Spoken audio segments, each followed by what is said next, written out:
Hello friends. Today we will discuss about heterocyclic compound furan.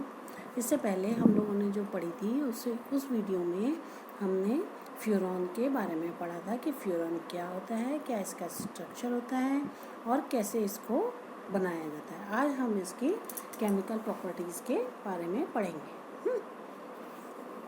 Okay. पहले physical properties. ये colourless liquid के रूप में होता है. इसकी स्मेल बिल्कुल क्लोरोफॉर्म की तरह होती है.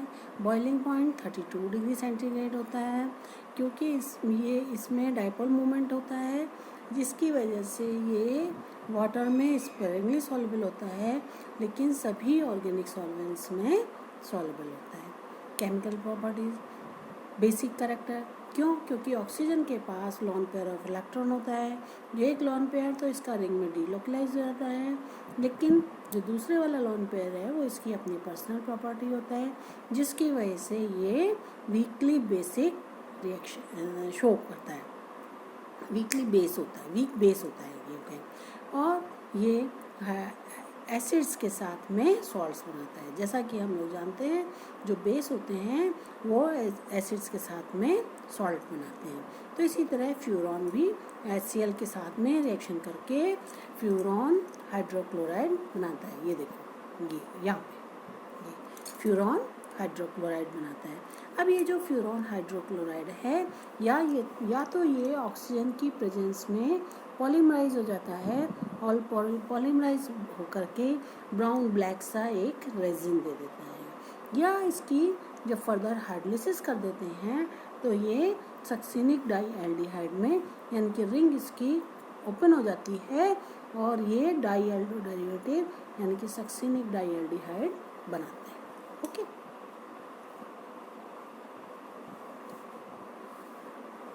नेक्स्ट है केमिकल प्रॉपर्टीज़ में इलेक्ट्रोफिलिक सब्स्टिट्यूशन रिएक्शंस. जैसा कि हम जानते हैं कि जो फ्यूरॉन है ये एरोमेटिक है. एरोमेटिक है तो यानी कि ये सब्स्टिट्यूशन रिएक्शंस आसानी से देगा in comparison to addition reactions. तो ये भी सब्स्टिट्यूशन रिएक्शंस देता है. अब क्योंकि जैसा हमने इसके रेजोनेटिंग स्ट्रक्चर में पढ़ा कि रिंग पर पार्शियल नेगेटिव चार्ज होता है और ऑक्सीजन पर पार्शियल पॉजिटिव चार्ज होता है, तो ये इलेक्ट्रोफिलिक सब्स्टिट्यूशन रिएक्शंस देता है और रिंग पर देता है. अब रिंग पे भी 2 कार्बन होते हैं. देखो, एक तो होते हैं ये वाले, ये अल्फा कार्बन, ये वाले बीटा कार्बन, है ना. तो इनमें इसका जो सब्स्टिट्यूशन होता है अल्फा कार्बन पर प्रेफरेबली होता है. जैसा कि हमने कहा कि C2 पोजीशन पर ये आसानी से सब्स्टिट्यूशन रिएक्शन देता है इन कंपैरिजन टू बीटा. उसका कारण जैसा कि हमने पायरॉल में भी बताया था, थायोपीन में भी बताया था. उसका रीज़न ये है कि जब सेकंड पोजीशन पर इलेक्ट्रोफाइल अटैक करता है तो जो एडक्ट बनता है उसमें ज़्यादा रेजोनेटिंग स्ट्रक्चर पॉसिबल है in comparison to beta position के. तो इसलिए अल्फा पोजीशन पर सब्स्टिट्यूशन आसानी से होता है. तो ये देखो यहाँ पे जैसे कि नाइट्रेशन. अब कॉमन इलेक्ट्रोफिलिक सब्स्टिट्यूशन रिएक्शंस कौन सी हैं?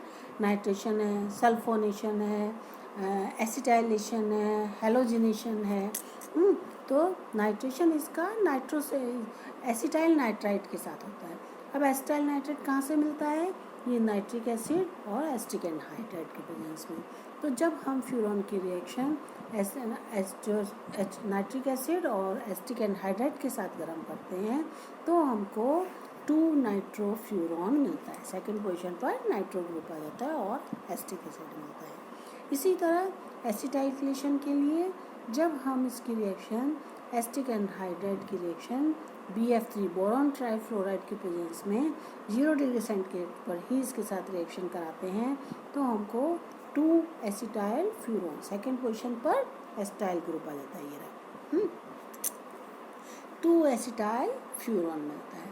इसी तरह सल्फोनेशन के लिए जब हम सल्फर ट्राईऑक्साइड पिरिडीन की प्रेजेंस में 70 डिग्री सेंटीग्रेड पर गर्म करते हैं फ्यूरॉन को, तो ये हमको फ्यूरॉन 2 सल्फोनिक एसिड देता है। ये जैसा कि हमने इसमें यहाँ पे दिखाया हुआ है, फ्यूरॉन 2 सल्फोनिक एसिड। इसी तरह हेलोजिनेशन, हेलोजिनेशन इसके बहुत ही विग्रस रिएक्शन होती है, यानी कि बहुत ही फास्ट रिएक्शन होती है, और हमको टेट्रा हेलो डेरिवेटिव मिलता है, यानी कि फ्यूरॉन के चारों कार्बन पर एक एक हेलोजन आ जाता है और हमको टेट्रा हेलो डेरिवेटिव मिलता है। लेकिन अगर हमको मोनो हेलो डेरिवेटिव चाहिए तो उसके लिए हमें रिएक्शन कंडीशंस को माइल्ड करना पड़ता है, यानी कि सप्रेस करना पड़ता है। जैसा कि अगर हमें 2 क्लोरोफ्यूरॉन चाहिए तो क्लोरीन के साथ ही -40 डिग्री सेंटीग्रेड पर गर्म करने, -40 मतलब टेम्परेचर बिल्कुल नीचे, अब बिलो 40 जो फ्रीजिंग पॉइंट है उससे भी हमारा 40 डिग्री नीचे ले जाने पर तब ही हमको मोनोक्लोरोफ्यूरॉन मिलता है। और क्लोरीन कहाँ आता है? सेकंड पोजीशन पर, तो हमें 2 क्लोरोफ्यूरॉन मिलता है।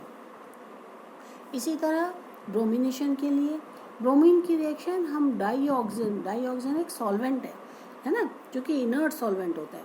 इसकी जब हम ब्रोमीन के इस सॉल्वेंट में रिएक्शन कराते हैं और 0 डिग्री सेंटीग्रेड टेम्परेचर रखते हैं, तभी हमको मोनोब्रोमो डेरिवेटिव मिलता है, मोनोब्रोमो फ्यूरॉन। और मोनोब्रोमो आयोडो डेरिवेटिव हम इससे नहीं बना सकते, डायरेक्ट फ्यूरॉन से नहीं बना सकते, इसको इनडायरेक्टली अदर मेथड से बनाते हैं, वो भी आगे डिस्कस करेंगे। नेक्स्ट है मर्क्यूरेशन, है ना। तो मर्क्यूरेशन में जब फ्यूरॉन को मर्क्यूरी क्लोराइड के साथ और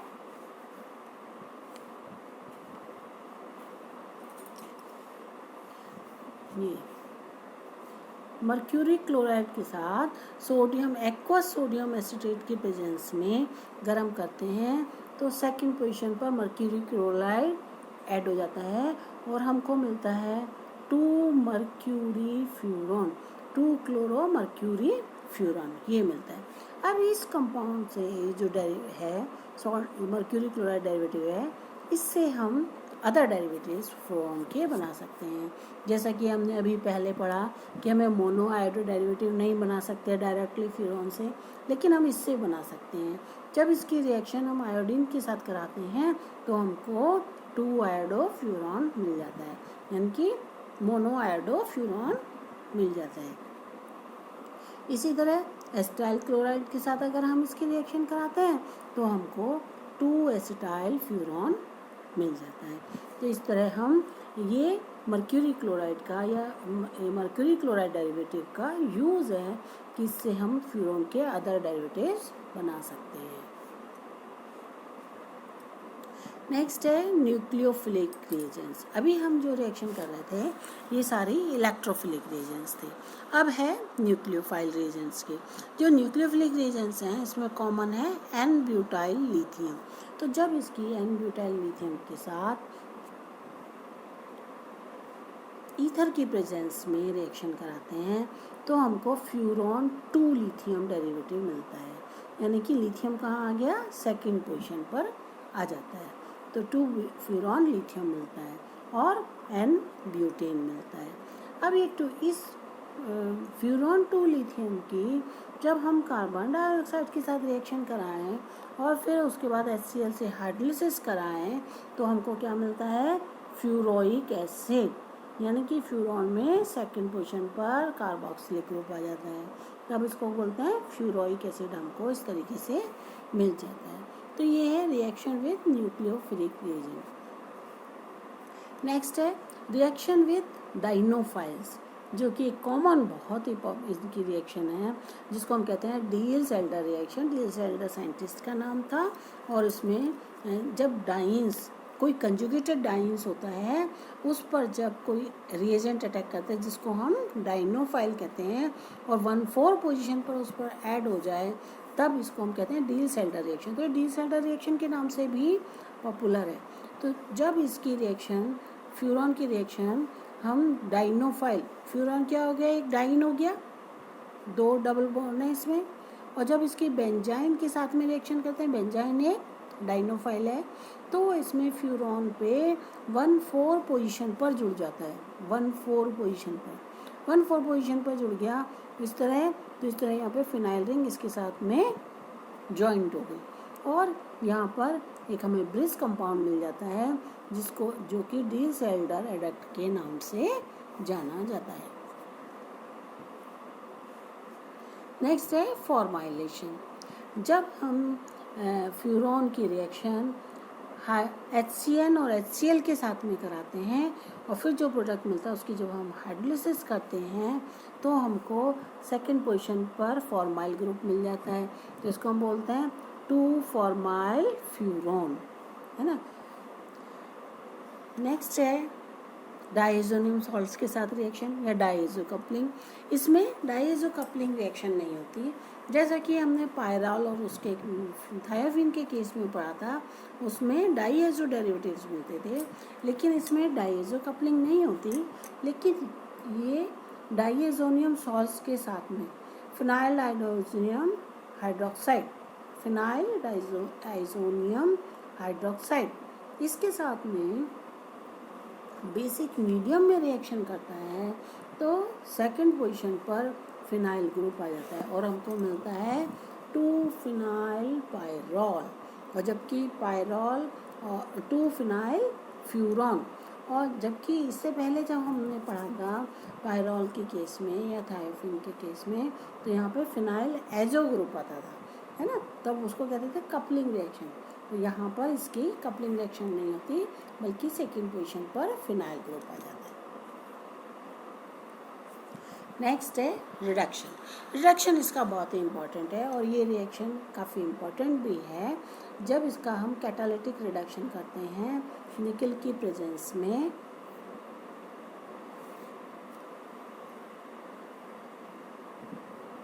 निकल के प्रेजेंस में जब इसका हाइड्रोजनेशन करते हैं तो हमें मिलता है THF, जो कि बहुत ही पॉपुलर है। और वैसे इसका पूरा नाम क्या है?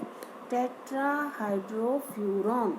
ये एक बहुत ही कॉमन सॉल्वेंट है जो कि लेबोरेटरीज में यूज़ होता है, इसलिए ये रिएक्शन काफ़ी इम्पॉर्टेंट हो जाती है।